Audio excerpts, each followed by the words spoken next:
நம்மள பல பேர் சொல்லி கேள்விப்பட்டிருப்பீங்க. சீன பெருஞ்சுவர் அதாவது கிரேட் வால் ஆஃப் சைனா விண்வெளியிலிருந்து பார்த்தா தெரியுதுன்னு. ஆனா உண்மை என்னன்னா, சீன பெருஞ்சுவர் விண்வெளியிலிருந்து பார்த்தா தெரியாது. இது வந்து மக்களால தப்பா புரிஞ்சு கொள்ளப்பட்ட விண்வெளி உண்மை. இது மாதிரி பல தப்பாக புரிஞ்சு கொள்ளப்பட்ட விண்வெளி உண்மைகளை பத்தி பார்க்கலாம் இந்த வீடியோல. வாங்க வீடியோக்குள்ள போகலாம்.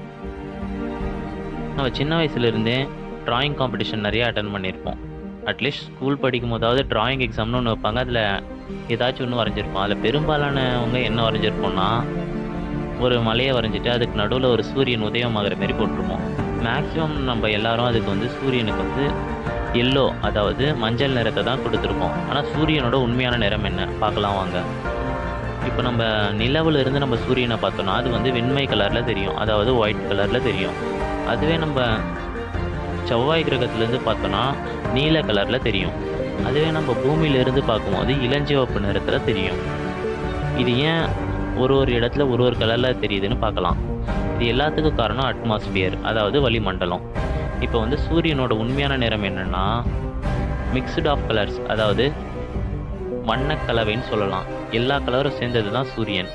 இப்போ இந்த எல்லா கலரையும் உள்ளடக்கிய ஒரு நிறம் எதுன்னு கேட்டிங்கன்னா வெண்மை கலர், அதாவது ஒயிட். அதுதான் விண்வெளியிலிருந்து பார்க்கும்போது நம்மளுக்கு சூரியன் ஒயிட்டாக தெரியுது.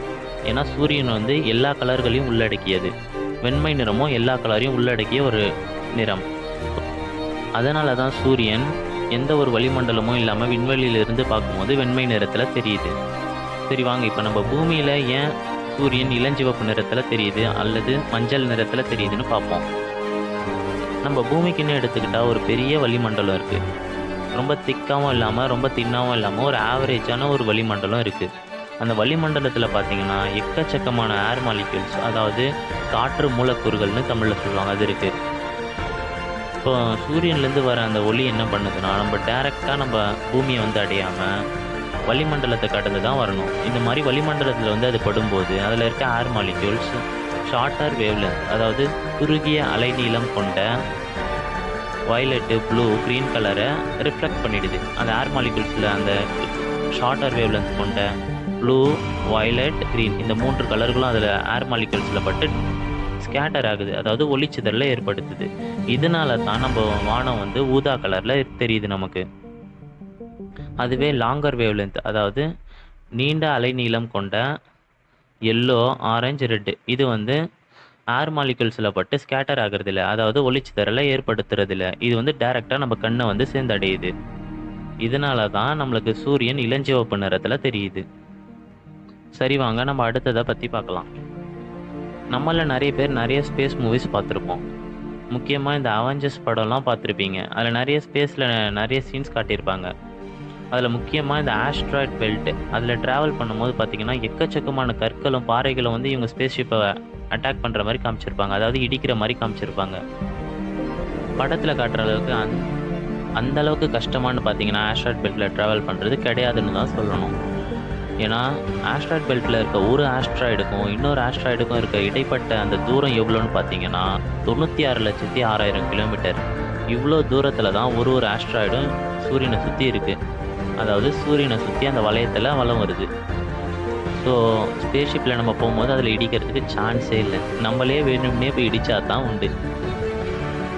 நம்ம சூரிய குடும்பத்திலே மிகவும் வெப்பமான கோள் எதுன்னு கேட்டால் நம்மளில் பலர் சூரியனுக்கு மிக அருகாமையில் இருக்க புதன் கோளை சொல்லுவோம். உண்மையிலே நம்ம சூரிய குடும்பத்திலே மிகவும் வெப்பமான கோள் எதுன்னு பார்த்தீங்கன்னா வெள்ளி. இதுக்கு காரணம் என்னென்னு பார்த்தீங்கன்னா சூரியனுக்கு மிக அருகாமையில் இருக்க புதன் கோளுக்கு வந்து வளிமண்டலம் கிடையாது. இதனால் அது தன்னை நோக்கி வர வெப்பத்தையும் வெளிச்சத்தையும் தனக்குள்ளே அப்சர்வ் பண்ணிக்காமல் ரிஃப்ளெக்ட் பண்ணிடுது. இதனால் சூரியன்லேருந்து வர வெப்பமும் வெளிச்சமும் அதில் பட்டு ரிஃப்ளெக்ட் ஆகி ஸ்பேஸுக்கே ரிட்டர்ன் ஆகிடுது.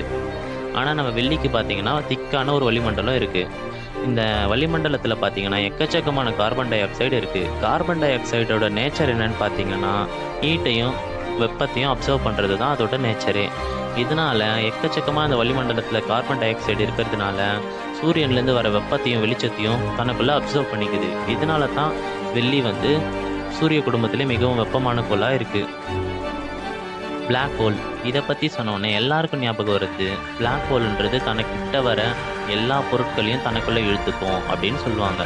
உண்மை என்னென்னு பார்த்தீங்கன்னா அது கிடையாது. இப்போ எக்ஸாம்பிளுக்கு சொல்லணும்னா நம்ம சூரியன் இருக்குது. நம்ம சூரியனை சுற்றி 8 கிரகங்கள் வலம் வருது. இந்த 8 கிரகங்களும் சூரியனோட ஈர்ப்பு விசைக்கு கட்டுப்பட்டு தான் சூரியனை சுற்றி வலம் வருது. இப்போது நம்ம சூரியன் இருக்க இடத்துல அதே நிறையும் சைஸும் கொண்ட சூரியனுக்கு ஈக்குவலான ஒரு பிளாக் ஹோலை நம்ம சூரியன் இருக்க இடத்துல ரீப்ளேஸ் பண்ணோன்னா இப்போ இருக்க மாதிரியே தான் அந்த 8 கிரகங்களும் சூரியனை சுற்றி வலம் வர மாதிரியே இந்த பிளாக் ஹோலையும் சுற்றி வலம் வரும். ஸோ பிளாக் ஹோல்ன்றது எல்லாத்தையும் தனக்குள்ளே இழுத்துக்குமான்னு கேட்டால் கிடையாது. நம்மளில் பல பேர் அவெஞ்சர்ஸ் இன்ஃபினிட்டி வார் படத்தை பார்த்துருப்போம். அதில் ஒரு சீனில் என்ன ஆகும்னு பார்த்தீங்கன்னா, வில்லன் பூமிக்கு டாக்டர் ஸ்ட்ரேஞ்சை கடத்தின்னு போயிடுவான். அப்படி கடத்தின்னு போகும்போது அந்த ஸ்பேஸ்ஷிப்பை ஃபாலோ பண்ணிக்கிட்டு அயன்மேனும் ஸ்பைடர்மேனும் ஃபாலோ பண்ணிட்டு போவாங்க டாக்டர் ஸ்ட்ரேஞ்சை காப்பாற்ற. அயன்மேனையும் டாக்டர் ஸ்ட்ரேஞ்சையும் பார்த்துட்டு அந்த வில்லன் அங்கேயே ஹீரோஸ் கூட சண்டை போட ஆரம்பிப்பான். அப்போ ஹீரோஸ்க்கும் வில்லன்ஸ்க்கும் நடக்கிற சண்டையில் ஹீரோ வில்லனை ஸ்பேஸ்ஷிப்பை விட்டு வெளியே தள்ளிடுவார். அப்போ என்ன ஆகும்னு பார்த்தீங்கன்னா, வில்லன் இன்ஸ்டண்ட்டாக ஃப்ரீ சைஸ் ஆகிற மாதிரி காட்டியிருப்பாங்க. இன்னும் நிறைய படங்களில் பார்த்தீங்கன்னா உடல் சிதறி சாகிற மாதிரியும் உடல் வெடித்து சாகிற மாதிரியும் காட்டியிருப்பாங்க. நம்ம உண்மையிலே ஸ்பேஸுக்கு ஸ்பேஸ் சூட் போடாமல் போனால் இப்படி தான் சாவுமான்னு கேட்டால் கிடையாது. ஸ்பேஸுங்கன்றது ஒரு வேக்யூம், அதாவது வெற்றிடம்னு சொல்லுவாங்க.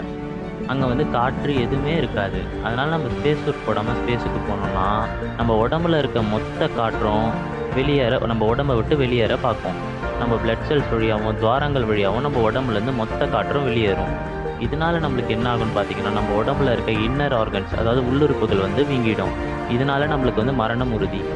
ஆனால் நம்ம படத்தில் காட்டுற மாதிரி வெடிச்சோ உடல் சிதறியோ இன்ஸ்டண்ட்டாக ஃப்ரீஸ் ஆகியோ சாக மாட்டோம். ஆனால் நம்ம விண்வெளியில் அதிகபட்சமான குளிரை உணர்வோம். ஆனால் நம்ம படத்தில் காட்டுற மாதிரி இன்ஸ்டண்ட்டாக ஃப்ரீஸ் ஆகி சாக மாட்டோம். அவ்வளோதான் ஃப்ரெண்ட்ஸ், இன்றைக்கான வீடியோ முடிஞ்சிச்சு. அடுத்த வீடியோவில் நான் உங்களை சந்திக்கிற வரைக்கும் நான்